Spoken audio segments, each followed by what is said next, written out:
তৃতীয় শ্রেণী গণিত পৃষ্ঠা ৮ 3 নাম্বার ৮ পৃষ্ঠার 3 নাম্বার অঙ্ক।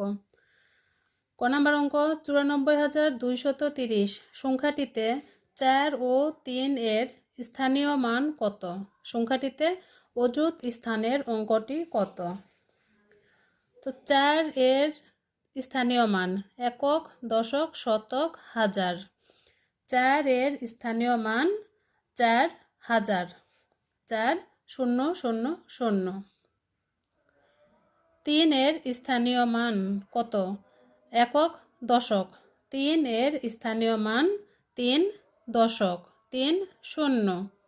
সংখ্যাটিতে অযুত স্থানের অঙ্কটি কত?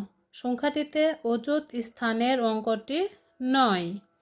ক নাম্বার অঙ্ক ৮৬,৯৩৫ সংখ্যাটিতে হাজার স্থানের অঙ্কটি কত? একক, দশক, শতক, হাজার। তাহলে হাজার স্থানের অঙ্কটি হবে ৬। ধন্যবাদ, আজকে এ পর্যন্তই।